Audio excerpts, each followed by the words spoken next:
ஹல்லேலூயா. இந்த காலை வேளையிலும் தேவாதி தேவன் நம்மோடு கூட பேசும்படியாக ஆண்டவரை நோக்கி நம்ம ஜெபிக்கலாம். அப்பா பிதாவே, உம்மை நன்றியோடு நாங்கள் துதிக்கிறோம். ஆண்டவரே, என் ஆவியானவரே, உம்முடைய கரங்களை ஒப்பு கொடுக்கிறோம். என் ஆவியானவருடைய சத்தத்துக்கு ஒப்பு கொடுக்கிறோம். அப்பா, நீங்கள் பேசணும். வானத்திலிருந்து என் கர்த்தருடைய சத்தம் கேட்கப்படணும். ஆண்டவரே அப்பா ஸ்தோத்திரம், எங்களுடைய செவிகளை கர்த்தர் திறந்தரல வேணுமாய் ஜெபிக்கிறோம். என் ஆவியானுடைய சத்தம் ஆண்டவரே வல்லமை உள்ளது ராஜா. ஆண்டவரே அது ஆச்சரியமானது. ஆண்டவரே இது மனுஷ சத்தம் அல்ல, தேவ சத்தம். ஆண்டவரே எங்களுக்குள்ள துணிக்க வேணுமாய் ஜெபிக்கிறோம். அப்பா நீங்கள் பேசுங்க, நாங்கள் கேட்கிறோம். இயேசுவின் நாமத்தில் பிதாவே, ஆமேன், ஆமேன், ஆமேன். யோவான் எழுதின சுவிசேஷம் 6ஆம் அதிகாரம் 38, 39 எடுத்தவர்கள் வாசிக்கலாம். யோவான் 6, 38, 39. என் சித்தத்தின்படியல்ல, என்னை அனுப்பினவருடைய சித்தத்தின்படி செய்யவே நான் வானத்திலிருந்து இறங்கி வந்தேன். அவர் எனக்கு தந்தவைகளில் ஒன்றையும் நான் இழந்து போகாமல் கடைசி நாளில் அவைகளை எழுப்புவதே என்னை அனுப்பின பிதாவின் சித்தமாயிருக்கிறது. ஆமேன், ஆமேன், ஆமேன், ஆமேன். இன்னைக்கு ஆவியானவர் நம்ம எல்லார் கூடயும் பேசும்படியாக அவர் இறங்கி வந்திருக்கிறார். எத்தனை பேர் ஆமேன் சொல்றீங்க? ஆமேன். ஆண்டவர் சொல்றாரு, என் சித்தத்தின்படி அல்ல, என்னை அனுப்பினவருடைய சித்தத்தின்படி செய்யவே நான் வானத்திலிருந்து இறங்கி வந்தேன். ஹல்லேலூயா. வானத்திலிருந்து நான் இறங்கி வந்தேன்றவங்கெல்லாம் ஒரு ஆமேன் சொல்லலாமா? இறங்கி வந்த நம்ம ஒவ்வொருவரையும் பார்த்து ஆவியானவர் என்ன சொல்றாருன்னா, உன்னுடைய சித்தத்தின்படி அல்ல மகளே, மகனே, நீ பிதாவினுடைய சித்தத்தின்படி செய்யதான் நீ வானத்திலிருந்து இறங்கி வந்திருக்க. உன்னை இந்த பூமிக்கு அனுப்பிச்சிருக்கேன் ஆண்டவர் சொல்றார். ஆமென். அவர் எனக்கு தந்தவைகளில் ஒன்றையும் நான் இழந்து போக மாட்டேன். ஹல்லேலூயா. ஆண்டவருடைய நாமம் இந்த காலை வேளையில மகிமைப்படுவதாக. ஆண்டவர் சொல்றாரு, ஆமா, நான் உன்னை அனுப்பினதின் நோக்கமே, இந்த பூமிக்கு நீ வந்திருக்கிறதுக்கான நோக்கமே, இந்த பிரேயர்ல நீ உட்கார்ந்துருக்கிறதுக்கான நோக்கமே, உன்னுடைய விருப்பத்தையோ உன்னுடைய சித்தத்தையோ நீ செய்வதற்கு அல்ல, பிதாவின் சித்தத்தை செய்வதற்கே உன்னை நான் அனுப்பியிருக்கிறேன். அது மட்டும் இல்லை, உன்னை நம்பி உனக்கென்று நான் ஒரு உறவுகளை கொடுத்துருக்கிறேனே, உன்னை நம்பி அநேக காரியங்களை உனக்கு கொடுத்துருக்கிறேனே, இதில் நீ ஒன்றையும் இழந்து போகக்கூடாது. ஹல்லேலூயா. என் விருப்பத்தின்படியோ என்னுடைய பெற்றோரின் விருப்பத்தின்படியோ நான் இந்த பூமிக்கு வரல. அப்படிதானே நம்ம எல்லாருமே நம்மளுடைய இஷ்டப்படி வாழவும் இந்த பூமிக்கு நம்ம வரல. நம்மை படைத்த தேவாதி தேவனுடைய சித்தத்தின்படி செய்யவும் அவர் விருப்பப்படி வாழவும் தான் இந்த பூமிக்கு நம்ம வந்திருக்கிறோம். வானத்திலிருந்து இறங்கி வந்திருக்கிறோம். ஹல்லேலூயா. அவர் எனக்கு தந்தவைகளில் என்ன கொடுத்திருக்காரு? அழகான குடும்பம் கொடுத்திருக்காரு இல்ல? கணவனை அவர் கொடுத்திருக்கிறாரு, மனைவி கொடுத்திருக்கிறாரு, பிள்ளைகளை கொடுத்திருக்கிறாரு, உறவுகளை கொடுத்திருக்கிறாரு, நண்பர்களை, வேலை கொடுத்திருக்கிறாரு, தொழில், நம்மளுக்கு ஒரு பலன், நம்மளுக்கு ஒரு ஆசீர்வாதம், ஒரு சுகம், ஒரு வசதி வாய்ப்பு, ஊழியம், உயர்வு, மேன்மை, கிருபை, ஒரு தாகம், ஒரு அபிஷேகம், ஒரு தரிசனம். ஆமென். அவர் கொடுத்திருக்கிற ஒன்றையும் நான் இழந்து போக மாட்டேன். ஹல்லேலூயா. யார் பக்கத்தில் இருந்தாலும் சொல்லுங்களேன், நீங்களாம் வரலைங்க, ஏசப்பா தான் உங்களை எனக்கு கொடுத்திருக்கிறாரு. கணவர் இருந்தாலும் சொல்லுங்க, மனைவி இருந்தாலும் சொல்லுங்க, நான் உங்களை இழந்து போக மாட்டேன், உங்களை நான் பத்திரமா பார்த்துக்குவேன், என்னை ஏசப்பா கிட்ட உங்களை பத்திரமா ஒப்பு கொடுப்பேன். ஹல்லேலூயா. நம்மளுடைய வாழ்க்கையில் நடக்கிற எல்லாமே அவர் சித்தம்தான். அவர் தான் நம்ம இந்த குடும்பத்தில், இந்த ஊரில், இந்த பட்டணத்தில், இந்த மாவட்டத்தில், இந்த மாநிலத்தில், இந்த நாட்டில் பிறக்க வைத்திருக்கிறார். நம்மை குறித்ததான எல்லா திட்டங்களையும் ஏற்கனவே அவர் டிசைன் பண்ணி எழுதி வச்சுட்டார். அதன்படி தான் நடக்கிறது. இதை நம்மளால மாற்ற முடியாது. தலையீழா நின்னாலும் இவர் தான் கணவர், இவங்க தான் மனைவி, இவங்க தான் பிள்ளைங்க, இவங்க தான் உறவுகள், இந்த குடும்பத்தில் தான் நம்ம இருக்கணும். இதை நம்ம மாற்ற முடியுமா? நினைச்சாலும் மாற்ற முடியாது. ஆமென். எப்படி ஓடினாலும் ஒளிஞ்சாலும், யோனாவை போல நான் அடித்தட்டிலே படுக்கையை போட்டாலும் விடமாட்டீரே, யோனாவை போல நான் அடித்தட்டிலே படுக்கையை போட்டாலும் விடமாட்டீரே, ஓடி போனாலும் தேடி வந்தீரே, மீனை கொண்டாகிலும் மீட்டுக் கொள்வீரே, ஓடி போனாலும் தேடி வந்தீரே. ஆமென். மீனை கொண்டா ஆகிலும் மீட்டு கொள்வீரே. அப்படிப்பட்ட தேவன் நம்மோடு கூட இருக்கிறார். எங்க போய் ஓடினாலும் ஒளிஞ்சாலும் ஆண்டவர் நம்மளை விட மாட்டாரு. நம்ம நினைக்கலாம், இவர் என் கணவராக நான் ஏற்றுக்க மாட்டேன், இவரோட நான் வாழ்ந்தாலும் இவர் எனக்கு பிடிக்கல, இல்லை மனைவியா வேண்டாம், இந்த குடும்பம் வேண்டாம், இந்த உறவு வேணாம். நம்ம நினைச்சாலும் அது முடியாதுங்க. இது தேவ திட்டம், அதுதான் நிறைவேறும். ஆகாருக்கு வயிற்றுல குழந்தையோடு இருக்கும்போது சாராள் பண்ண டார்ச்சர்னால அவங்களால முடியல. பொறுத்து பார்த்தாங்க, இல்லை ஆரம்ப நாட்கள் அவங்க அற்பமாக நினச்சதுனால வந்த விளைவு. இங்கே பார்த்தா அவங்களால அந்த வீட்டில் இருக்க முடியல. எப்படியாவது வீட்டை விட்டு ஓடிடணும் அப்படின்ற அந்த எண்ணம், இல்லை பிரச்சனையை பார்க்கும்போது, போராட்டத்தை பார்க்கும்போது, என்னடா இந்த குடும்பம், இல்லை நான் பாட்டுக்கு இருந்தேன், என்னைய பிடிச்சி கல்யாணத்தை பண்ணி வச்சு இப்போ குழந்தையும் கொடுத்து டார்ச்சர் மேலே டார்ச்சர். ஒவ்வொரு நாளும் இந்த பிரச்சனையை பார்த்து இந்த பிரச்சனைக்குள்ளே நான் இருக்க மாட்டேன். அவங்கள ஓட வைத்தது. ஆனால் அங்கே வனாந்தரத்தில் ஆண்டவர் அவங்கள மீட் பண்ணும்போது சொன்னார், நீ போய் அடங்கிற, நீ அங்கே தான் இருக்கணும். கர்த்தருடைய சித்தம் நிறைவேற வரைக்கும் நீ எனக்கு வேண்டாம், நீ ஓடுற காரியங்கள்லாம் ஆண்டவர் அனுமதிக்க மாட்டார். ஆண்டவருடைய சித்தத்துக்கு மாறா நம்ம ஓடணும்னா ஆண்டவர் அதை அக்செப்ட் பண்ணிக்க மாட்டேன். நீ அங்கே போய் அடங்கி அந்த இடத்துல தான் இருக்கணும். இதுதான் உன்னுடைய வாழ்க்கை, அங்கேருந்து தான் உன்னுடைய ஜென்ரேஷன் ஃபார்ம் ஆகணும். யாருக்காக ஆவியானவர் பேசுகிறாருன்னு எனக்கு தெரியல. அடங்கி இருக்கணும்.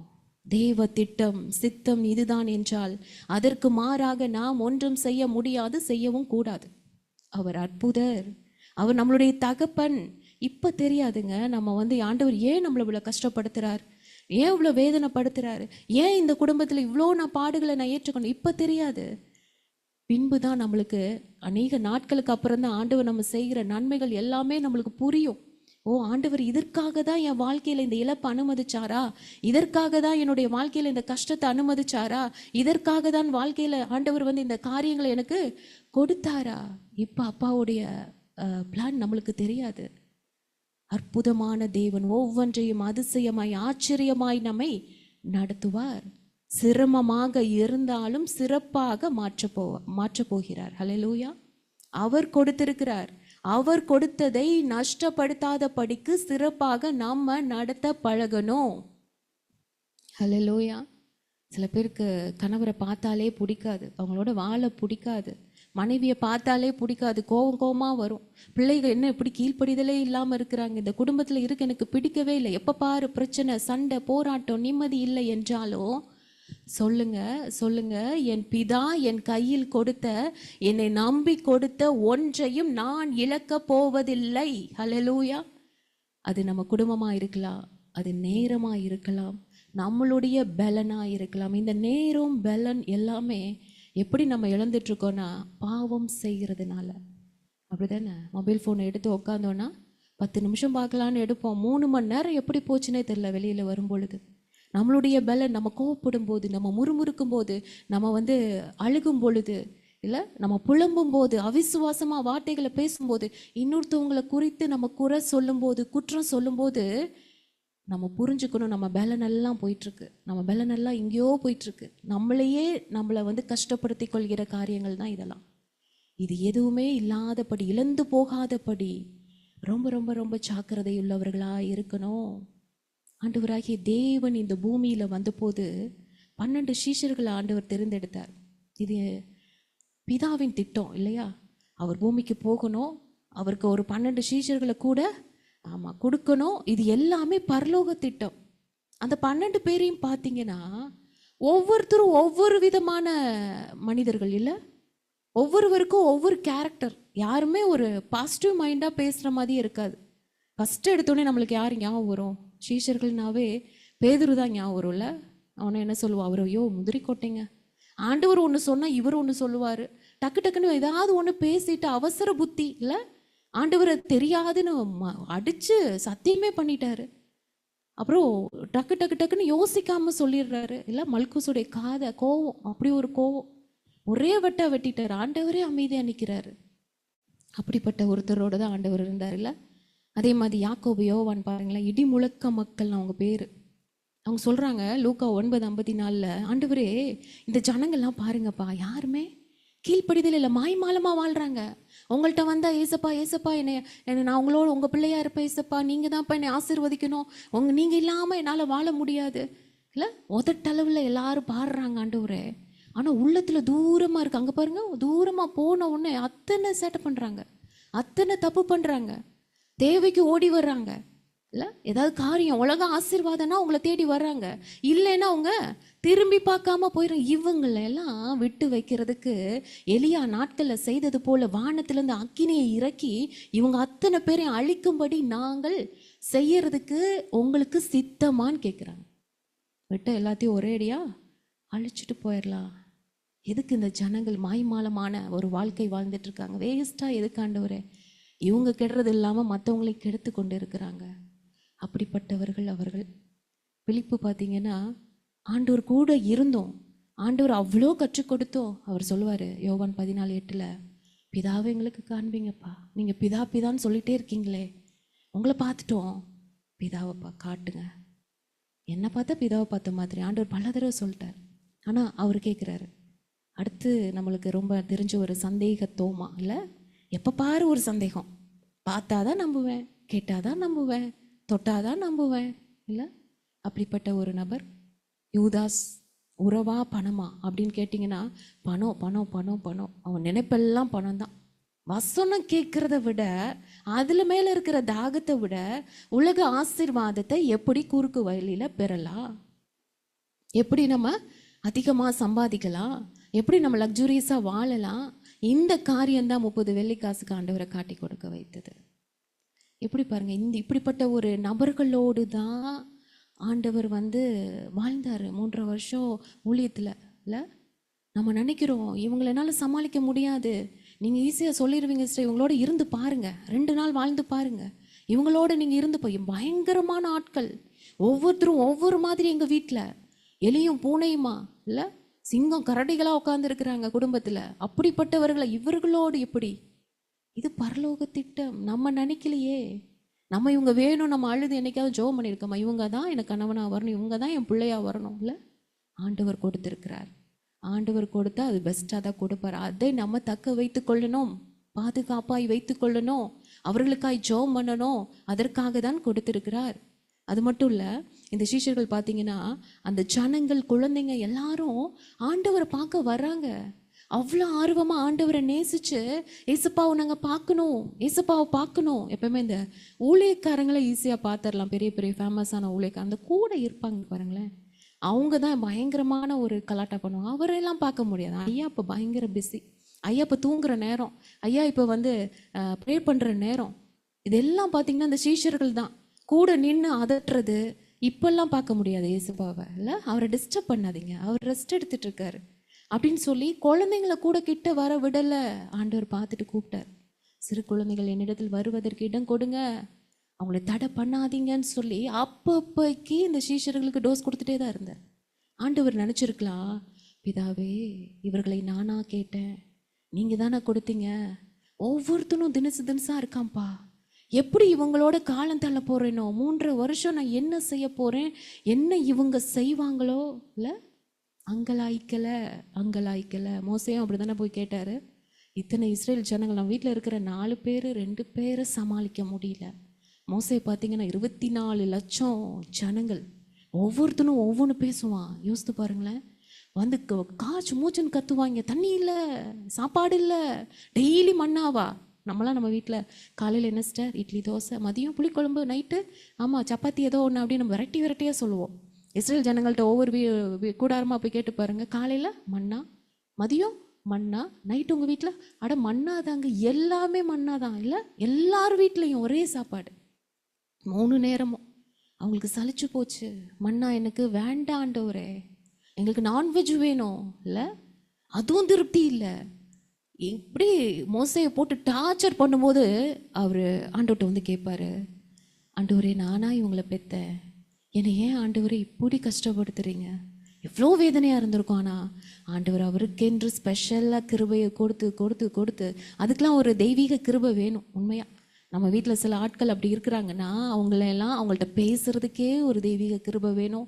அவங்களோடு உறவாடுறதுக்கு, அவங்களோடு நடக்கிறதுக்கு, நம்ம வாழ்க்கை பயணத்தில் அவங்கள கூட்டிகிட்டு போகிறதுக்கே ஒரு பயங்கரமான ஒரு கிருபையை தினமும் நீங்கள் தேவ சமூகத்தில் மோசை மாதிரி வந்து உட்காந்து காத்திருந்து வாங்கினாதான் அந்த நாள் முழுக்க நம்ம ஜெயமான வாழ்க்கை வாழ முடியும். கர்த்தருடைய பிள்ளைங்களை நம்ம பரிசுத்தமாய் தூங்க போக முடியும். உண்மை அதுதான். இல்லைன்னா தோற்று போயிடுவோம். நம்ம நிற்கணும், நம்ம இன்னைக்கு கோவப்படக்கூடாது, நம்ம இன்னைக்கு எதுவும் காரியத்தை நம்ம எதுவும் மாற ஆண்டுக்கு பிரியமில்லாத செஞ்சிடக்கூடாதுன்னு நம்ம சுய பலத்தில் உள்ள போனோம்னா ரெடியாக நிற்பாங்க நம்ம கூட மல்லு கட்டுறதுக்கு. அப்படிப்பட்டவர்களை தான் ஆண்டவர் நம்மளுக்கு கொடுத்துருக்கிறார். இன்னும் நம்ம பலப்படணும், இன்னும் நம்ம உருவாக்கப்படணும், இன்னும் அப்போ தான் நீ ஆண்டவரை தேடி ஓடி வருவ, அப்போ தான் நீ ஆண்டவருக்கு டைம் ஸ்பெண்ட் பண்ணுவ. இல்லைன்னா நம்ம ஆண்டவரை கண்டுக்கவே மாட்டோம். அப்படிப்பட்டவர்களாய் மாறிடுவோன்ட்டு தான் ஆண்டவர் அப்படி ஆட்களை கொடுத்திருக்கிறார். இந்த 12 சீஷர்கள் விதவிதமாக இருந்தாலும், ரொம்ப அவரை போட்டு கஷ்டப்படுத்தினாலும் ஆண்டவர் என்ன பண்ணார் தெரியுமா? மனதார நேசிச்சாராம். ஆமென். ஆண்டவர் நம்மளுக்கு கற்றுக் கொடுக்கிறார். ஒவ்வொரு காரியமும் அவங்களுக்கு சின்ன பிள்ளைக்கு சொல்லித்தர மாதிரி புரிய மாட்டேங்குது. நிறைய காரியங்கள் அவர்களுக்கு புரியலை. நம்மளுக்கெல்லாம் ஒரு காரியத்தை ஒருத்தவங்கள்ட்ட நம்ம சொல்லும்போது, ஒரு தடவை சொல்லும்போது அவங்களுக்கு புரியலைன்னா 2வது தடவை சொல்லுவோம். 2வது தடவை சொல்லும் போதும் புரியலைன்னா கோபம் வருமா வராதா? இது கூடவா உங்களுக்கு புரிஞ்சுக்க முடியாது? கேட்போம்ல, எல்லாருமே கேட்போம். இது கூடவா உங்களுக்கு புரியாது? நான் ஈஸியாக சொல்கிறேன் இந்த காரியத்தை, டப்புன்னு நம்மளுக்கு கோவம் வந்துடும். ஆனால் ஆண்டவர் பார்த்தீங்கன்னா அத்தனை தடவை அவங்களுக்கு புரிகிற வரைக்கும், அவங்க மண்டையில் ஏறுற வரைக்கும் பொறுமையாக அவங்களுக்கு கற்றுக் கொடுக்கிறார். யூதாஸ் தன்னை காட்டி கொடுப்பான் என்று அறிந்தும் சிநேகிதனேன்னு கூப்பிட்றார். யோசித்து பாருங்கள். நம்ம குடும்பத்தில் நமக்கு விரோதமாய் நம்ம நன்மை பண்ணிகிட்டே இருக்கோம், ஆனால் அவங்க தீங்கு பண்ணிகிட்டே இருக்கிறாங்கன்னு தெரிஞ்சால் நம்ம எப்படி அவங்களோடு பழகுவோம், பேசுவோம்? கஷ்டம் தானே. ஒரு ஃப்ரீயாக நம்மளால் மனசார அவங்கள்ட்ட எந்த காரியத்தையும் சொல்ல முடியாது. குடும்பத்தில் இருக்கிறவங்கள்ட்டையே இவங்க இதை திரிச்சு வேறு மாதிரி எதாவது சொல்லி பிரச்சனை பண்ணிடுவாங்களோ இல்லை.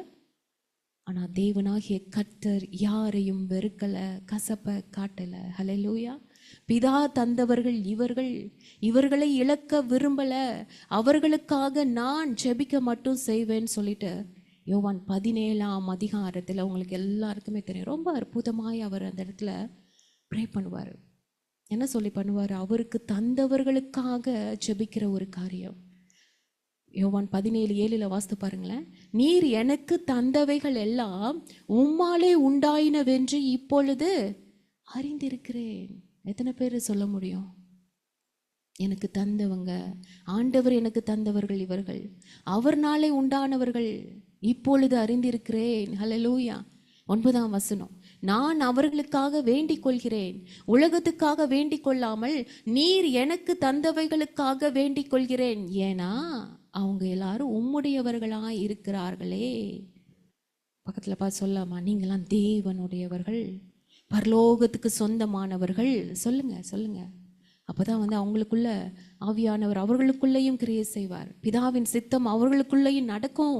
பிதாவினால் எனக்கு கொடுக்கப்பட்டவர்கள், பிதாவினால் உண்டானவர்கள், பிதாவின் சித்தம்.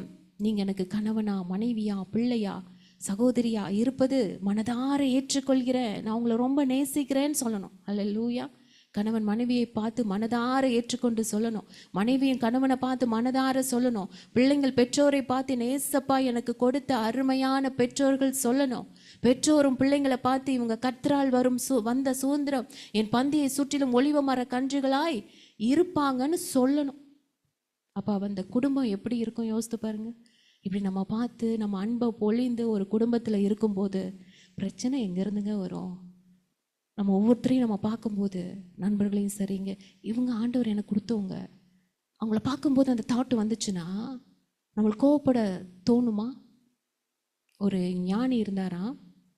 அந்த ஞானிகிட்ட ஒரு மனுஷன் போய், ஐயா உங்களை பார்த்து எனக்கு ரொம்ப ஆச்சரியமாக இருக்குது, எப்படி நீங்கள் கோபமே வராதா? உங்களுக்கு கோபமே பட மாட்டேங்கிறீங்களே, எப்பயும் சந்தோஷமாக இருக்கீங்க, உங்களுக்கு ஒருத்தன் தீங்கு செஞ்சுட்டு அவன் வர்றான்னு உங்களுக்கு தெரிஞ்சுமே அவன்கிட்ட நீங்கள் அன்பாக பேசுகிறீங்களே, ஆனால் என் குடும்பத்தில் என்னால் அப்படி இருக்க முடியல, யாரை பார்த்தாலும் கோபம் வருது, யார் என்ன செஞ்சாலும் எனக்கு கோபமாக வருது, அவங்கள்ட்ட என்னால் அன்பாக பேச முடியல, எனக்கு எரிச்சலாக இருக்குது, ஏன்டா அந்த குடும்பத்தில் இருக்கிறோன்னு இருக்கு இல்லை, ஒருத்தருமே எனக்கு சரி கிடையாதுயா, அவங்க பண்ணுற காரியங்களும் சரி கிடையாது அப்படின்னு சொல்லி, இது நான் என்ன பண்ணணும் அப்படின்னு சொல்லி சொன்னாராம். அப்போ அந்த ஞானி சொன்னாராம், கையை காமி அப்படின்னு சொல்லிட்டு சும்மா கையை பார்த்துட்டு அவர் சொன்னாராம், மகனே இன்னையிலேருந்து கரெக்டாக நீ ஒரு 7வது நாளில் நீ மறிச்சு போயிடுவ. உன்னுடைய வாழ்நாள் அவ்வளோதான், உங்க கரத்திலே கையிலே தெரிஞ்சு போச்சு. உனக்கு அவ்வளோதான் கடவுள் எழுதி வச்சிருக்கிறாரு. இன்னும் ஒரு 7 days தான் நீ உயிரோடு இருக்க போற. இந்த மண்டேவா, அடுத்த மண்டே நீ அவ்வளோதான் அப்படின்னு சொல்லி அனுப்பிச்சிட்டாரு. இவனுக்குனாலும் என்ன இப்படி சொல்லிட்டீங்க, உண்மையா? கண்டிப்பா, உன் பாரு உன் கையில் அவ்வளோ அழகா உன்னுடைய வாழ்நாட்கள் எழுதி இருக்கிறதே, பார்த்தாலே தெரிகிறதே அப்படின்னு சொல்லி அனுப்பிச்சிட்டாராம். இவன் வீட்டுக்கு வந்தவன் அவ்வளோ கவலை, அவ்வளோ முகத்தில் வந்து எல்லாரும் கேட்குறாங்க, என்ன வந்த நீ பயங்கரமாக கோவப்படுவ, அது சரியில்லை இது சரியில்லை, என்ன வீடு என்ன இது அப்படி இப்படி நீ பயங்கரமாக கத்துவ திட்டுவ, இல்லை எதுக்கெடுத்தாலும் சண்டை போடுவ. இப்போ நீ அமைதியாக உட்காந்துருக்கியே, யாரை பார்த்தாலும் அப்படி பரிதாபமாக பார்க்குறான், அப்படியே அழுகிறான், எல்லாரையும் பார்த்து அழுகிறான். அடுத்து என்னாச்சுன்னா பயங்கரமாக ஹெல்ப் பண்ணுறான், ஓடி போய் உங்கள் அம்மாவுக்கு ஹெல்ப் பண்ணுறான், அப்பாவுக்கு ஹெல்ப் பண்ணுறான், மனைவிக்கு ஹெல்ப் பண்ணுறான். பயங்கர அந்த ஒரு வாரம் அவன் வந்து நடந்து கொண்ட காரியம் பார்த்தீங்கன்னா அவ்வளோ ஆச்சரியம். அப்படியே அவனுக்கு யாரெல்லாம் எரிஞ்செறிஞ்சு அவங்க மேலெல்லாம் அன்பை பொழியிறான், பயங்கரமாக அன்பு காட்டுறான். அப்போ தான் எல்லோரும் கேட்டாங்க, என்னப்பா ஆச்சு உனக்கு, நல்லா தானே இருந்த, எப்படி பாருங்க அந்த வாழ்க்கை நல்லா இருந்தது, இப்போ இப்படி இருக்கிறது நல்லா இல்லை. அப்படி பழகிருச்சு சில பேருக்கு லைஃப். இவங்கன்னா இப்படித்தான் நம்மளை பற்றி ஒரு இமேஜின் பண்ணி வச்சுருப்பாங்க, இவங்க வந்தால் இப்படி தான் இருப்பாங்க, இவங்க உங்க கோவக்காரங்க, இவங்க இப்படி தான் இருப்பாங்க அப்படின்னு மனிதர்களுக்கு நம்மளுக்கு ஆரம்பத்தில் நம்ம எப்படி நம்மளை காண்பிக்கிறோமோ அதுதான் ஒரு பதிவு பண்ணி வச்சுருப்பாங்க நம்மளை குறித்து. அந்த மாதிரி அவனை ஒரு ரெக்கார்ட் பண்ணி வச்சுட்டாங்க, இவன் இப்படி தான்ப்பா, இவன் எப்போ பாரு கோவக்காரன், எப்போ பாரு பிரச்சனை பண்ணுறவன் அப்படின்னு ஒரு காரியத்தை வச்சு மாறா நடக்கிறத பார்த்தோன்னே யாருக்குமே இந்த குடும்பத்தில் இருக்கவங்களுக்கு புரியல. என்ன ஆச்சு? ரொம்ப கேட்டவுடனே அவன் அழுதுகிட்டே சொல்கிறான், நான் ஒரு 7 நாள் தான் இருக்க போகிறேன், அதுக்கப்புறம் உங்களை எல்லாம் விட்டுட்டு போயிடுவேன். அதனால் இருக்கிற இந்த 7 நாள் நான் சந்தோஷமாக இருக்கணும்னு ஆசைப்பட்றேன். உங்களுக்கெல்லாம் நான் எல்லாத்தையும் மன்னிப்பு கேட்டுடுறேன். நான் உங்களை கஷ்டப்படுத்தியிருந்தா வேதனைப்படுத்தியிருந்தா மன்னிச்சிருங்க. ஏன்னா நான் செவ்வாய்க்கிழமை இருக்க மாட்டேன், என்னால் அதுக்கப்புறம் என்னுடைய வாழ்நாள் இருக்காதில்ல, உங்களோட நான் வாழணும்னு நினச்சாலும் வாழ முடியாதில்ல அழுதுட்டு சொல்கிறான். அடுத்து அவனுக்கு அவங்களும் அன்பை பொழியிறாங்க, அவனுக்கு பிடிச்சதெல்லாம் வாங்கிட்டு வந்து சமைச்சு கொடுக்குறாங்க. இவனும் சாப்பிட முடியாமல் சாப்பிட்றான். எல்லாரையும் பார்த்து இவங்களை விட்டுட்டு போயிடுவனும், இவங்களை விட்டுட்டு போயிடுவனும், இவங்களை விட்டுட்டு போயிடுவனும். இல்லை, அன்பு அதிகமாகுது, குடும்பத்தில் ஐக்கியம் அதிகமாகுது, பயங்கர சூப்பராக போகுது. 7வது நாள் வந்தது. அவன் காலையில் ரெடியாகி உட்காந்துருக்கான். இன்றைக்கி தான் நம்மளுக்கு கடைசி நாள், இன்னைக்கு இரவோட நம்ம அவ்வளோதான். ரொம்ப ரொம்ப அப்படியே ஒரு ஒரு பயங்கரமான ஒரு மன கஷ்டத்தோடு, ஆனாலும் எல்லாரையும் விட்டு பிரிகிறோம் அந்த ஒரு ஆனந்த கண்ணீர். இவ்வளோ ஒரு வாரம் நானும் ரொம்ப அன்பை பொழிஞ்சிட்டேன், நீங்களும் பொழிஞ்சிட்டீங்க. ஸோ அதனால் உங்கள் மேலே எல்லார் மேலே எனக்கு அவ்வளோ பாசமாக இருக்குது. மனைவியை பாசமாக பார்க்குறான், எல்லா அம்மா அப்பாவை பாசமாக பார்க்குறான், எல்லாரையும் பார்க்குறான். இன்னையோடு எனக்கு கடைசி நாள். உட்காந்துருக்கும் போது சாயங்காலம் ஆயிடுச்சு. அந்த வழியாக அந்த ஞானி வராரு. அப்போ அந்த குடும்பத்தில் இருக்கிற வேணும்னே அந்த பக்கம் போகிறாரு. அவங்க இருக்கிறவங்களாம் வேகமாக போய் அவரை கூட்டிகிட்டு வீட்டுக்கு வராங்க. ஐயா, தம்பி வந்து ஒரு வாரம் தான் இருப்பான்னு சொல்லி நீங்கள் சொன்னீங்களாமே, அவன் இப்போ ரொம்ப எங்களோட ஐக்கியமாயிட்டான், எங்களோட பயங்கரமாக க்ளோஸாக, முந்தி மாதிரி இல்லையா, கோவமே வர்றதில்லை, இப்போ அவ்வளோ பொறுமை. அவனை பாருங்கள் எப்படி இருக்கான் பாருங்கள். அவனை பார்க்கும்போதில் எங்களுக்கு ரொம்ப வருத்தம்.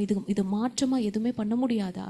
அவனுடைய வாழ்நாளில் கூட்டி கொடுக்குற மாதிரி நீங்கள் கடவுள்கிட்ட வேண்டக்கூடாதா அப்படின்னு சொல்லிட்டு ரொம்ப ப்ளீஸ் பண்ணி கேட்குறாங்க. அப்போ அந்த ஞானி சொன்னார், இதுக்காக தான் இந்த காரியத்தை சொன்னேன், அவன் சாக போகிறதில்ல. அல்லேலூயா. இந்த கடைசி நாட்கள் இவ்வளோதான் உங்களுடைய நாட்கள் அப்படின்னு தெரிஞ்சிச்சுன்னா, நம்ம எப்படி இருக்கிறோன்றதை பார்க்கறதுக்காக தான், அந்த காரியத்தை சரி பண்ணுவதற்காக தான் இந்த வார்த்தையை சொன்னனே தவிர, அவன்லாம் சாக மாட்டாங்க, அவனுக்குன்னா ஆயுசு கெட்டிங்க அப்படின்ட்டாராம். எப்படி இருந்திருக்கோம் யோசித்து பாருங்க. நம்மளுக்கும் இதே ஒரு நிலைமை. நம்ம இன்னும் 1 மாதம்தான், இப்போ நான் என்ன 1 மாதம்தான் நான் இருக்க போகிறேன்னா, நான் இந்த நம்ம குடும்பத்தில் செய்ய வேண்டிய காரியங்கள், கடமைகள் எவ்வளோ சின்சியராக, எவ்வளோ காரியங்கள் எல்லாருக்குமே நம்ம வாழ்நாள் இவ்வளோ தான் நம்மளுக்கு தெரிஞ்சிச்சுன்னா நம்ம எப்படி இருப்போம்? நம்ம குடும்பத்தில் உள்ளவங்கள்ட்ட எப்படி பழகுவோம்? சுற்றி இருக்கிறவங்கள்ட்ட, நம்மளை எகென்ஸ்டாக பார்க்குறவங்கள்ட்ட, பேசுகிறவங்கள்ட்ட, சண்டை போடுறவங்கள்ட்ட எப்படி இருப்போம்? யோசித்து பாருங்கள். எல்லாருக்கூடையும் சமாதானமாக இருப்போம்ல, சந்தோஷமாக பேசுவோம்ல. அதுதான் ஆண்டவர் எதிர்பார்க்குறாரு. நம்மளுக்கு நாளைக்கு இருப்போமானே நம்ம யாருக்குமே தெரியாது, உண்மை தானே? அதனால் ஒவ்வொரு நாளும் இது கடைசி நாளாக எனக்கு இருக்கலாம், என்னுடைய வாழ்க்கையில இல்ல கர்த்தர் வருகிற நாளா இருக்கலாம். நம்ம வாழ்நாட்கள் எத்தனை வருடம், மாதம், நாட்கள் என்பது நம்மளுக்கு தெரியாது. ஆண்டவருடைய வருகையும் எப்போன்னு யாருக்குமே தெரியாது. அப்போ ஒவ்வொரு நாளும் நமக்கு கொடுக்கப்பட்ட அற்புத நாள், இது கர்த்தர் உண்டு பண்ணின நாள், இதிலே களிகூர்ந்து மகிழ கடவோம். ஹல்லேலூயா. இன்று கூட தேவன் வருகை இருக்கலாம் என்ற நினைப்போடு வாழ்ந்தோன்னா கண்டிப்பா நம்ம ஃபேமிலியில் இருக்கிறவங்கள்ட்ட சமாதானமா இருப்போம். உண்மைதானே? அதை விட்டுட்டு உன்னை பிடிக்கல, நான் பேச மாட்டேன், நான் வாழ மாட்டேன், நான் பிரிஞ்சு போயிடுறேன், இங்கே இருக்க பிடிக்கல அப்படின்னு சொன்னாலோ இல்லை மனசில் நினச்சாலோ, மனசில் கூட நினைக்கக்கூடாது, அது மிகப்பெரிய பாவம், தவறு. ஏன்னா பிதா கொடுத்தவர்களில் நாம் ஒன்றையும் இழந்து போக விடக்கூடாது. இழந்து போனவங்களுக்கு தான் தெரியும் அந்த வலியும் வேதனையும். நம்ம குடும்பத்தில் இருக்கிறவங்கள எல்லார் வீட்லேயுமே ஒரு இழப்பு இருந்திருக்கும் இல்லை? இழந்து போகும்போது அந்த இடத்த வேற யாருமே ஃபில் பண்ண முடியாது. அது யாருமே ஃபில் பண்ண முடியாது. அது பயங்கரமான ஒரு வலி, வேதனை. அதனால தான் இருக்கும்போதே என்னென்ன காரியங்கள் நம்மளுக்கு நன்மைகள் செய்ய வேண்டிய காரியங்கள் அநேக ஆண்டவர் கொடுத்துருக்காரு. நம்மையும் தயார்படுத்தி அவர்களையும் ஆண்டவருக்குள்ளே கொண்டு வருவது தான் புத்திசாலித்தனமான ஒரு வாழ்க்கை. அல்லேலூயா. ஆண்டவர் சூப்பராக சொல்கிறார் பாருங்களேன். 17ஆம் அதிகாரத்தில் 24ஆம் வசனத்தில், பிதாவே, உலக தோற்றத்துக்கு முன் நீர் என்னில் அன்பாக இருந்தபடியினால் நீர் எனக்கு தந்த என்னுடைய மகிமையை நீர் எனக்கு தந்தவர்கள் காணும்படியாக நான் எங்கே இருக்கிறேனோ அங்கே அவர்களும் என்னுடனே கூட இருக்க விரும்புகிறேன். ஹல்லேலூயா. ஒரு ஆமேன் சொல்லிடுவோமா? எப்பேற்பட்ட ஒரு ஜெபம் பாருங்க. எத்தனை பேர் நீங்கள் வாஞ்சித்து சொல்கிறீங்க, என் குடும்பத்தில் என் கணவனார் எல்லாரும் பரலோகம் வரணும். ஆமேன் ஆமேன். சிலர் சொல்லுவாங்க, ஐயோ இங்கே பூமியிலே நான் இவ்வளோட பட்ட கஷ்டம் டார்ச்சர் பத்தாதுன்னு பரலோகத்திலையுமா, நான் அவள் பரலோகமான நரகத்துக்கே போகிறேன்னு நிறைய பேர் சொல்கிறாங்க. காமெடியாக சொன்னாலும் அது எவ்வளோ பெரிய ஒரு தவறான வார்த்தை இல்லை? தேவன் தந்த உறவு முக்கியம். சலிக்காமல், சிரமமாக நினைக்காமல் அவர்களோடு இணைந்து வாழணும். இதுதான் பரலோக திட்டம் என்றால் ஒத்துழைக்கணும். ஈகோ இருக்கக்கூடாது. நானா பேச மாட்டேங்க, அவங்களாம் பேசட்டும் இல்லை? இந்த குணம் இருக்கிற வரைக்கும் கர்த்தர்னால கிரியை செய்ய முடியாது.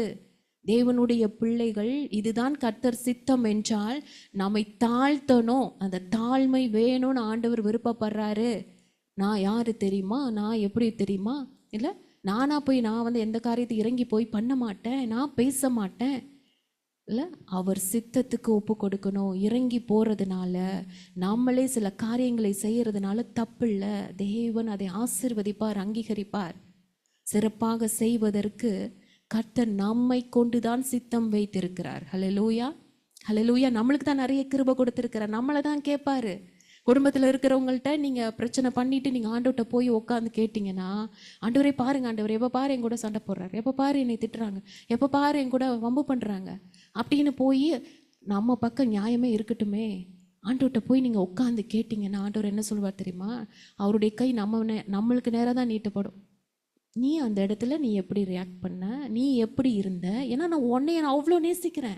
அவங்களுக்கு கொடுத்துருக்கிற கிருபைகளை விட உனக்கு தான் கொடுத்துருக்கிறேன். இவங்க எல்லாரையும் ரட்சிப்புக்குள்ளே நடத்துறதுக்கு முன்னாடி தான் ரட்சித்து இருக்கேன். உன் மேலே தான் நான் அவ்வளோ உயிரே வச்சு நான் உன்னை பார்த்துக்கிட்டே இருக்கேன். ஒவ்வொரு நிமிஷமும் உனக்கு தான் அவ்வளோ தயவு, இரக்கம், அவ்வளோ காரியங்களை கொடுக்குறேன். நீ தான் மகளை சரியாகணும், நீ தான் மகனை சரியாகணும். நம்மளை நோக்கி தான் அந்த விரல் நீட்டப்படும். ஆமேன். நம்ம சொல்லணும், என் குடும்பம் கர்த்தர் என் கையில் கொடுத்தது. அவர் என்னை சிக்க வைக்கல, சிறப்பாக வைப்பார். சொல்லுவோமா? அவர் என்னை இந்த குடும்பத்தில் சிக்க வைக்கலைங்க, சிறப்பாக வைப்பார். ஹல்லேலூயா ஹல்லேலூயா. என தாயின் கருவில் தோன்றின நாள் முதல் அவர் நம்மளை தாங்கி இருக்கிறாரு, சுமந்து இருக்கிறாரு, தப்பு வைத்திருக்கிறார் என்றால் இனியும் தாங்குவார், ஏந்துவார், தப்பு வைப்பார், இறுதி வரை நம்மை நடத்தி செல்வார். ஹல்லேலூயா. ஏன்னா அவர் நம்மேல் வைத்திருக்கும் நினைவுகள் சமாதானத்துக்கு ஏதுவான நினைவுகள், நன்மைக்கு ஏதுவான நினைவுகள். அவர் பிள்ளைங்க சந்தோஷமாக வாழணும். அவர்கள் எப்பொழுதும் குடும்பமாய் குடும்பம் அவ்வளோ நேசிக்கிறார் ஆண்டவர்.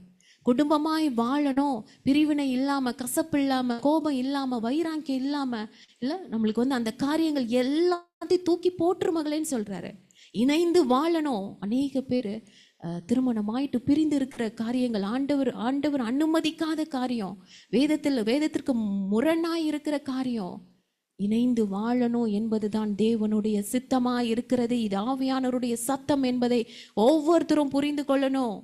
அதனாலதான் யோசித்து பாருங்க, தேவனால் தெரிந்து கொள்ளப்பட்ட நம்ம ஒவ்வொருவரையும் ஆண்டவர் இழக்க விரும்பல.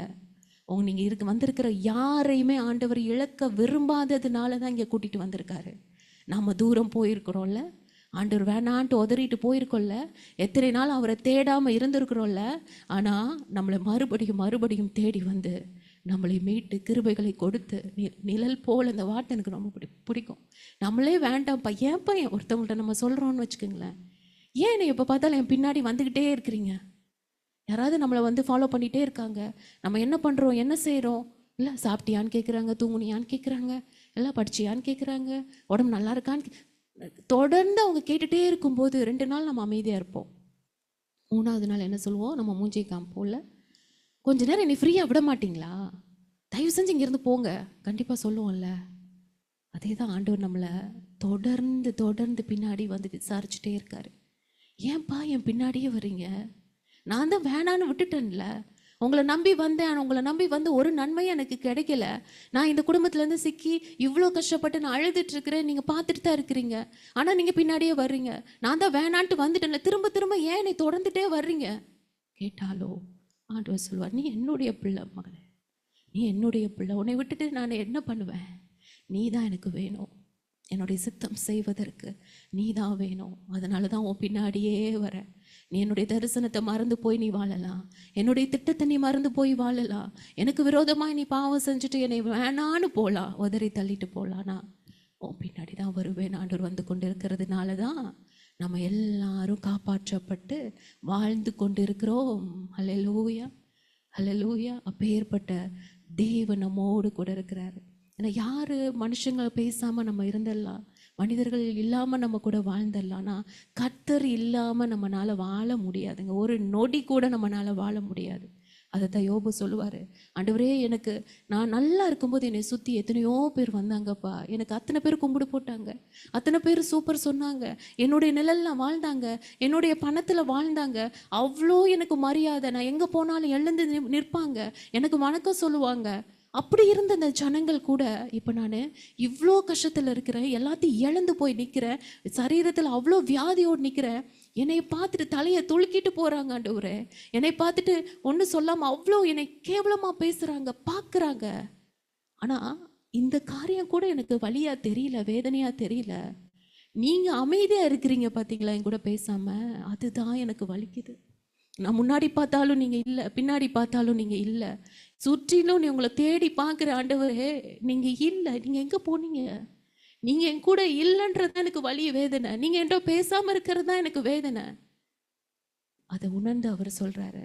ஹல்லேலூயா. மோசேயும் சொல்லுவார்ல, ஆண்டவர் வந்து கோவம், இந்த ஜனங்கள் வணங்கா கழுத்துள்ள ஜனங்கள்ப்பா, நான் உன் கூட இனிமேல் வரமாட்டேன், நீங்கள் போய்க்கிங்க கானானுக்கு, நான் ஒரு தூதனை அனுப்புகிறேன், நான் கூட வந்தேன்னா இவங்க பண்ணுற காரியம் முறுமுறுப்பு எரிச்சலாக பேசுறது, அவங்க புலம்புற காரியத்தை பார்க்கும்போது நான் இந்த ஜனங்கள் எல்லாம் அழிச்சு போட்டுருவேன், ஆனால் நான் வரல, தூதனை அனுப்புகிறேன், நீ கூட்டிகிட்டு போ, ஜனங்களை நீ வழிநடத்திட்டு போன்றாரு. மோசே சொல்கிறாரு, அப்பா கோடி தூதர்களை இறக்குனாலும் இந்த யெகோவா தேவனுக்கு ஈடாகுமா, உங்களுக்கு ஈக்குவல் யாராவது வர முடியுமாப்பா, நீங்கள் தான் வரணும், நீங்கள் தான் வரணும், நீங்கள் வந்தால் தான் நாங்கள் ஒரு ஸ்டெப்பை எடுத்து வைப்போம். ஆண்டவருடைய அன்பை ருசித்தவர்களுக்கு தான் தெரியும், கர்த்தர் நம்மோடு கூட இருக்கிறதும் அவர் நம்மள்கிட்ட பேசாமல் இருக்கிறதும் அந்த உணரும் பொழுது தான் அந்த வலியும் வேதனையும் தெரியும். அவர் நம்மோடு பேசணும், நாம் அவரோடு கூட பேசணும், இந்த உறவு நிச்சயமாய் நம்மை ஆச்சரியப்படுத்தும். ஆமென். அதனால தான் ஆண்டவர் சில நேரத்தில் நம்மளுக்கு கற்றுக் கொடுக்குறாரு. அனுதினமும் ஆண்டவரோடு கூட அந்த உறவு இருக்கும்போது நம்மளுக்கு ஆட்டோமேட்டிக்காக ஒரு காரியம் நம்மளே சரி பண்ணும்படியாக ஆவியானவர் சொல்லி கொடுப்பாரு. நம்ம குடும்பத்தில் ஏட்டிக்கு முட்டிக்காக எல்லோரும் இருக்காங்கல்ல, ஒவ்வொருத்தரும் ஒவ்வொரு கேரக்டரில் இருக்கிறாங்க. ஸோ அப்படி இருக்கிறவங்கள்ட்ட நம்ம பேசினாலே பிரச்சனை வரும்ல, சில பேர்ட்ட வந்து வாயை திறந்தாலே பிரச்சனை தான். பேசுவதற்கு முன்பாக ஆண்டவர் சொல்லி கொடுக்குறாரு, நீ கர்த்தர்கிட்ட பேசிட்டு அவர் என்ன சொல்கிறாரோ அந்த வார்த்தையை படியாக நீ வந்து பேசணும், நாவை ஆண்டவர்கிட்ட ஒப்பு கொடுத்துடணும். ஆண்டவரே இவங்க பிரச்சனை பிடிச்சவங்க, இவங்கள்ட்ட நான் பேச போகிறேன், அவங்கள்ட்ட நான் பேசுகிறதுக்கு முன்னாடி கர்த்தர் என்னே உம்முடைய வார்த்தையினால் நிரப்பிருங்கப்பா, நான் என்ன காரியம் பேசுகிறோன்னா அதை அவங்க புரிந்து கொள்ளணும். அதற்கேற்ற மாதிரி சமாதானமான ஒரு பேச்சுவார்த்தையாய் முடியணும். பேசிட்டு ஆண்டவர்கிட்ட ப்ரே பண்ணிட்டு பேசுங்க. டைரெக்டாக போய் பேசாமல் ப்ரேயர் பண்ணிட்டு பேசி பாருங்களேன், நிச்சயம் ஒரு சமாதான பேச்சுவார்த்தையாக இருக்கும். யோசித்து பாருங்க, எஸ்தர் ஒரு பெரிய ராணி, அவங்க அந்த அகாஸ்வேர் ராஜாட்ட போய் பேசணுன்றதுக்காகவே இல்லை, அவங்களுடைய விருப்பத்தை அந்த காரியத்தை சொல்லணுன்றதுக்காகவே 3 நாள் ஃபாஸ்டிங். கணவர்கிட்ட பேசுறதுக்கு 3 நாள் ஃபாஸ்டிங் இருந்து தான் போய் அந்த இடத்துல நிற்கிறாங்க. அவங்களும் அவங்க தோழிகளும் எல்லாரும் ஃபாஸ்டிங் இருக்க வச்சுட்டாங்க. இல்லை, நெகேமியா ஒரு சுச்சுவேஷனை கிரியேட் பண்ணி ஆர்டர் கொடுப்பார் பாருங்களேன். அவர் சொல்ல போகிற கேட்க போகிற காரியங்களுக்கு அந்த ராஜா இருக்கிறார், ராணி இருக்கிறாங்க, 2 பேரும் இருக்கும்போது போய் சொல்கிறதுக்கும் இவர் கேட்டது எல்லாமே கிடைக்கிறதுக்கும் கர்த்தர் ஞானமாய் அவரை நடத்தினார். ஒவ்வொரு காரியமும் நம்ம கர்த்தரிடத்துல கேட்டு செய்யும் பொழுது அவர் நமக்கு ஞானத்தை கொடுக்கிற தேவனாய் இருக்கிறார். அநேகருக்கு பணம் இருக்கு, சொத்து இருக்கு, வசதி இருக்கு, கார் பங்களா எல்லாமே இருக்கு, ஆனா ஒரு உறவு இல்லை. தேவனுக்கும் அவர்களுக்கும் இருக்கிறதான உறவு இல்லை. மனுஷர்களோடையும் உறவு இல்லாதவர்களா இருந்து கொண்டு இருக்கிறாங்க. சிலருக்கு தேவனோடு சூப்பரா உறவு இருக்கும். நான் ஆண்டவர்கிட்ட எப்போ பாரு நான் ப்ரேயர்லே இருப்பேன், ஜோ பண்ணிகிட்டே இருப்பேன், ஆண்டவர் என் கூட பேசுறது கேட்குது, அவருடைய பிரசன்னத்தை உணர்றேன், கரெக்டு. ஆனால் நான் யார் கூடயும் பேச மாட்டேன், எந்த மனுஷங்களோடையும் பேச மாட்டேன், அவங்கள நேசிக்க மாட்டேன், யாரும் எனக்கு வேண்டாம், நான் மட்டும்தான் இருப்பேன், என் இஷ்டப்படி வாழுவேன், யாரும் எதுவும் என்னை கேட்கக்கூடாது என்று நினைத்தோன்னா இதுக்கு பேர் தான் செல்ஃபிஷு. சுயநலம் என்பது மிக பெரிய நம்மளை நாமே வஞ்சிக்கிறதான ஒரு பாவம்ன்றதை மறந்து போகக்கூடாது. இதில் மூத்த குமாரன் நினைவுக்கு வர்றார். தகப்பனோடு தான் இருக்கிறார். இல்லை, நம்ம நினைக்கிறோம் இளைய குமாரன் தான் பயங்கரமாக பாவம் செஞ்சுட்டு இல்லை ஆஸ்தியெல்லாம் அழிச்சு போட்டுட்டு ஆண்டோடைய அதே ரிலேட்டட் தான். அவன் எப்படி ஆஸ்தியை வந்து அவங்க அவன் சம்பாதிக்கல, தகப்பனுடைய ஆஸ்தியை வாங்கிட்டு போய் எல்லாத்தையும் அழிச்சிட்டு அந்த அழிச்சனால வந்த பசி, பட்டினி, கஷ்டமான காரியங்கள், பன்றி சாப்பிடும் தவிடு கூட கிடைக்கல, புத்தி தெளிந்து தகப்பனை நோக்கி வரான். இதே தான் நம்ம என்ன பண்ணுறோன்னா, தகப்பனுடைய ஆஸ்தி என்ன தெரியுமா, அவருடைய ஐஸ்வர்யம் என்ன தெரியுமா, அவருடைய கிருபை. சிலுவையில் நமக்காய் சம்பாதித்த ஆஸ்தி கிருபையை நம்ம ஆண்டவர்கிட்ட போய் வாங்கி அதை என்ன பண்ணிட்டோம்னா வீணா செலவு பண்ணி அந்த கிருபையை போக்கடிச்சு, அந்த கிருபையை வந்து நம்ம உதாசீனப்படுத்தி நிராகரித்து இல்லை அலட்சியப்படுத்தி அதை செலவழிச்சிட்டோம், காலி பண்ணிட்டோம். இப்போ நம்மளுக்கு அதை கிருபை போடுறதுனால நம்ம குடும்பத்தில் என்ன வருது? பிரச்சனை வருது, போராட்டம் வருது, பசி வருது, பட்னி வருது, பஞ்சம் வருது, எல்லாம் வருது. அப்போ நம்ம கஷ்டப்படும் போது, வேதனைப்படும் போது, நம்ம அப்பாட்ட எவ்வளோ கிருபையை வாங்கி எவ்வளோ நல்லா இருந்தோம் அப்பாட்ட இருக்கும்போது, இப்போ அப்பாவை விட்டு தூரம் வந்தாச்சு, ஆண்டவர் கொடுத்த கிருபையெல்லாம் வீணடிச்சாச்சு, திரும்ப நான் அப்பாட்ட போகிறேன்னு போய் நின்னாலும் அப்பா எப்படி இருக்காரு? ரெடியாக நிற்கிறாரு. என் பிள்ளை எப்போப்பா வரும்? கிருபையெல்லாம் வாங்கிட்டு போய் வேஸ்ட் பண்ணிருச்சு, இன்னும் என் பிள்ளைக்கு கிருபை கொடுக்கணும். அப்போ நான் அவன் கேட்டதை கிருபையை கொடுத்தேன், இப்போ நான் கேட்காத கிருபையை கொடுக்கறதுக்கு தயாராக இருக்கேன். ஆமென். மோதிரம் கொடுக்குறாரு, வஸ்திரம் கொடுக்குறாரு, பாதரட்சை கொடுக்குறாரு, கேட்காத விருந்து வைக்கிறாரு. எப்பேற்பட்ட தகப்பன் அவர். அது இளையகுமாரன் அந்த காரியங்கள். மூத்த குமாரன் அப்பா கூட தான் இருந்தார், உண்மை தானே? அவர் பார்க்கும்போது ஒரு நல்ல ஒரு இமேஜ் தெரியும். ஆனால் அப்பா கூட இருந்தார், ஆனால் தகப்பனோடு ஒரு உறவு இல்லை, அவரோட சுபாவம் கொஞ்சம் கூட இல்லை. அவனுக்கு கொடுக்கப்பட்ட தன் தகப்பன் தந்த உறவு அந்த தம்பி இல்லையா, அவனை இழந்து போன சூழ்நிலையில அவனை தேடலை, ஒரு நாள் கூட அவனை பற்றி கவலைப்படலை.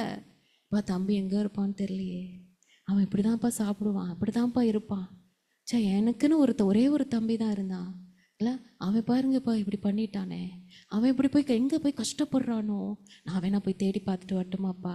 ஒரு நாளும் கேட்கலையே. அவன் போகட்டும், அவன் தப்பு பண்ணான், சொத்தை அழிச்சிட்டான், இனி அவன் வரக்கூடாதுன்ற நினைப்பில் இருந்தான். இளையகுமாரன் வந்ததும் கோபந்தான் வருது. தம்பி வந்துட்டியாப்பான்னு போய் கட்டிப்பிடிக்க தோணலை, கோபந்தான் வருது, எரிச்சல் தான் வருது. காணாமல் போன சகோதரன் வந்து விட்டான்னு சந்தோஷம் இல்லை, அந்த மனப்பக்குவம் சரியில்லைன்னா கோபம் வரும். எந்த காரியத்தையும் துக்கத்தோடு, எரிச்சலோடு, சலிப்போடு செய்யக்கூடாது. நம்ம நேசிக்கிறவர்களாக இருந்தாங்கன்னா, நம்ம எல்லாருக்குமே அந்த கேரக்டர் இருக்குல்ல. நம்மளுக்கு ரொம்ப ஒருத்தவங்களை பிடிக்கும்னா, நமக்கு அவங்க ஒத்து போகிறாங்க அப்படின்னு சொன்னால் நம்ம என்ன செய்வோம்னா, அவங்களுக்கு உதவி செய்ய ஆசைப்படுவோம். ஆட்டோமேட்டிக்காக நம்ம கை என்ன பண்ணோம்? ஆமாம், அவங்களுக்கு ஹெல்ப் பண்ணணும். ஏன்னா நம்மளுக்கு அவங்கள ரொம்ப பிடிக்கும். அவங்க நம்ம ஆவியோடு அவங்க ஆவி ஒத்து போகுது, அவங்களுக்கு செஞ்சிடலாம். அவங்க கேட்ட உடனே கேட்டதையும் கொடுப்போம், கேட்காதையும் கொடுப்போம். ஆனால் நமக்கு பிடிக்காதவங்களா இருந்தால் இந்த அன்பு வராது. உண்மை தானே? வெறுப்போடு செய்வோம். ஐயோ இந்த வச்சுக்கோ அப்படின்னு சொல்லி வெறுப்போடு கொடுப்போம். அந்த மனசில் அந்த கசப்போடு நம்ம அவங்களோட பேசுவோம். வெளியில் காட்டலைனாலும் மனசில் திட்டிக்கிட்டு தான் செய்வோம். தோசை கூட ஒரு பயங்கரமாக வரும் ஒரு ஃபார்மில், இல்லை நம்மளுக்கு பிடிக்காதவங்களா இருந்தால். இது மூத்த குமாரனுடைய சுவாபம். தெய்வ பிள்ளைகள் அப்படி இருக்கக்கூடாது. யோசித்து பாருங்க, ஆண்டவர் நினச்சிருந்தாருன்னா நம்மளுக்கு இந்த நன்மைகள் கிடைச்சிருக்குமா? அவரை விட்டு எவ்வளோ காரியங்கள் நம்ம பிடிக்காத காரியம் தான் அநேகம் செய்கிறோம். ஆனால் ஒவ்வொரு தடவையும் ஆண்டவர் நம்மளை நேசிச்சு கிருபையை கொடுக்கறதுனால தான் நம்ம உயிரோடு கூட இருக்கிறோம். அவர் அன்புள்ளவர், எல்லாரையும் நேசிக்கிறவர், பட்சபாதம் இல்லாதவர். தேவன் கொடுத்த உறவில் உண்மை உள்ளவர்களாய், இந்த உறவுகளை இழந்து போகாதவர்களாய் இருக்கணும்.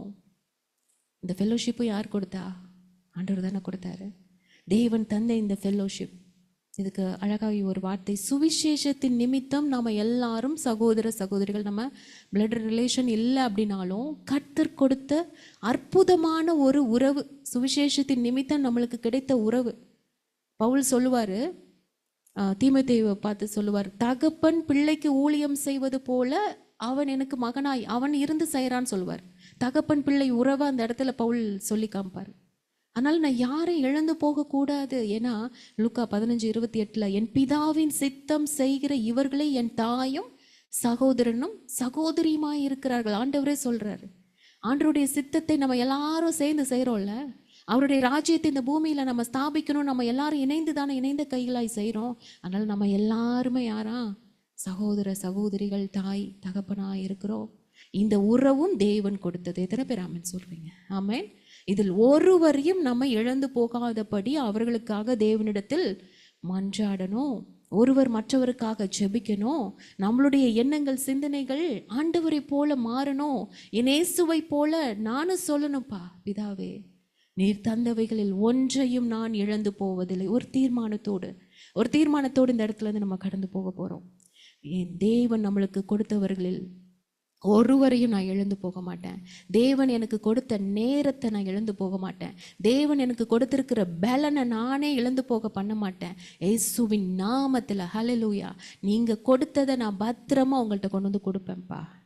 ஏசாயா 8:18 நானும் கர்த்தர் எனக்கு கொடுத்த பிள்ளைகளோ சீயோன் பர்வதத்தில் வாசமாயிருக்கிற சேனைகளின் கர்த்தராலே இஸ்ரவேலிலே அற்புதங்களாகவும் அடையாளங்களாகவும் இருக்கிறோம். ஹல்லேலூயா. நம்ம இருக்கிற பட்டணத்தில் நம்ம குடும்பமாய் அற்புதமாய் அடையாளமாய் இருப்பதற்காக தான் ஆண்டவர் இந்த குடும்பத்தை அவர் இணைத்திருக்கிறார், ஆசீர்வதித்திருக்கிறார். நம்ம பரலோகம் போவதற்கு ஆயத்தமாகணும். தேவன் நமக்கு கொடுத்தவர்களையும் ஆயத்தப்படுத்தணும். ஆண்டவர் அங்கே போனோடனே கேட்பார், எங்கம்மா உன்னை நம்பி ஒரு கணவரை கொடுத்தனே, உன்னை நம்பி ஒரு மனைவியை கொடுத்தனே, உன்னை நம்பி பிள்ளைகளை கொடுத்தனே, நண்பர்களை கொடுத்தனே, உறவுகளை கொடுத்தனே, எங்கே அவங்களாம் கேட்பாரு. நம்ம என்ன பதில் சொல்லுவோம்? அவர்களுக்காய் ஜெபிக்கணும். தேவன் கொடுத்த ஒவ்வொன்றையும் பத்திரமாய் பாதுகாப்பது நம்மளுடைய கடமை. நம்ம தான் பூமிக்கு நீங்கள் உப்பாக இருக்கணும்னு சொல்கிறார், ப்ரிசர்வேட்டராக இருக்கணும். நம்ம இருக்கிறனால நம்ம குடும்பத்தில் இருக்கிறவர்கள் பாதுகாக்கப்படுகிறார்கள். உண்மை. அதன்படியாய் நம்ம வாழ்ந்து காண்பிக்கணும். ஆண்டவருடைய ஆசீர்வாதம் நம்ம குடும்பத்தின் மேலே இருக்குது. எத்தனை பேர் ஆமென் சொல்கிறீங்க? ஆண்டவர் சொல்கிறார், மன திரும்புங்கள், பரலோக ராஜ்யம் சமயமாக இருக்கிறது. தேவனோடு உறவு பலப்படும் போது தான் நம்ம குடும்பத்தில் உள்ள உறவு ஆட்டோமேட்டிக்காய் பலனாய் அன்பாய் ஸ்ட்ராங்காய் மாறும். ஹல்லேலூயா. உண்மை அதுதான். முதலாவது ஆண்டவரோடு இருக்கிற அந்த உறவில் நம்ம ஐக்கியப்பட்டு ஸ்ட்ராங் ஆகிட்டோன்னு வைங்களேன், ஆட்டோமேட்டிக்காக நம்ம ஃபேமிலியில் இருக்கிறவங்களுடைய உறவை ஆண்டவர் வலுப்படுத்திடுவார். உறவுகள் முக்கியம் என்பதை உணர்ந்து செயல்பட கர்த்தர் உதவி செய்வாராக. எல்லாரும் கண்களை மூடுவோமா? ரோமர் 12:18 ஆண்டவர் சொல்றார், கூடுமானால் உங்களான மட்டும் எல்லா மனுஷரோடும் சமாதானமாயிருங்கள். ஹல்லேலூயா, ஹல்லேலூயா, ஹல்லேலூயா. இதில் எச்சரிப்பாய் ஒருத்தரை சொல்றாரு, யூதாஸில் தேவனோடு உள்ள உறவை அவன் இழந்து விட்டான். எத்தனை முறை ஆண்டவர் எச்சரிப்பு கொடுத்தாரு இல்லை? அவனுடைய மனுஷ உறவும் அவனுக்கு கிடையல இல்லை. உலக ஆசை இச்சையினால அந்த காரியத்தினால உறவா பணமானு வரும்போது ஆண்டவரே வேணான்னு உதறி தள்ளியதன் விளைவுதான் இந்த இழப்பு, நித்திய மரணம். அந்த காரியத்தை நம்ம மனதில் கொண்டு கர்த்தரோடு இருக்கிற உறவில் நம்ம ஸ்ட்ராங்காகவும் தேவன் கொடுத்திருக்கிற உறவில் நம்ம பலப்படுவோம்.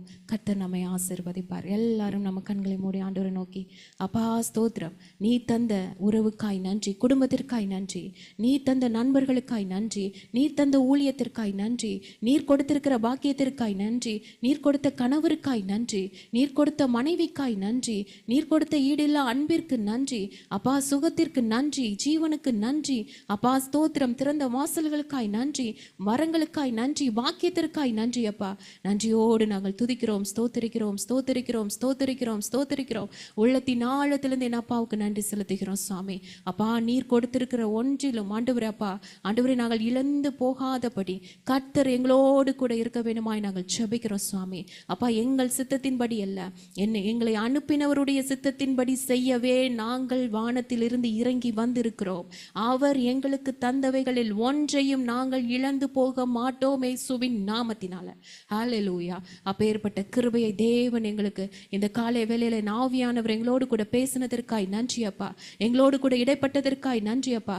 யாரையும் நாங்கள் வெறுக்காதபடி, யாரையும் உதாசீனப்படுத்தாதபடி ஆண்டவரே அப்பா, கர்த்தர் இதுதான் வாழ்க்கை என்று நியமித்து வைத்திருந்தீங்கன்னா ஆண்டவரே அப்பா, நாங்கள் இணைந்து வாழணும், நாங்கள் இணைந்து வாழணும். ஒருத்தருக்கு ஒருத்தர் எல்லா மன கசப்பையும் தூக்கி போட்டுட்டு ஆண்டவரே கணவன் மனைவியா இணைந்து வாழணும். அதுதான் தேவ திட்டம், இதுதான் ஆவியானவருடைய சத்தம் இந்த காலை வேளையில.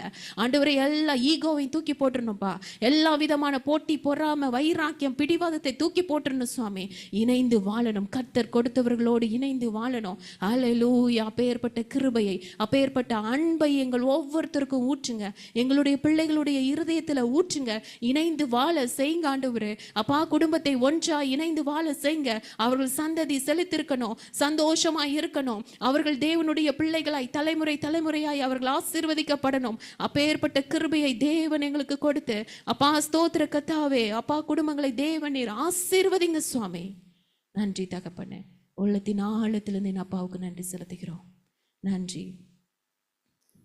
கர்த்தர் நம்மை ஆசீர்வதிப்பார், அவர் முகத்தை நம்மேல் பிரகாசிப்பார், நம்மை காப்பார், கிருபையால் மறைப்பார், சமாதானம் தருவார்.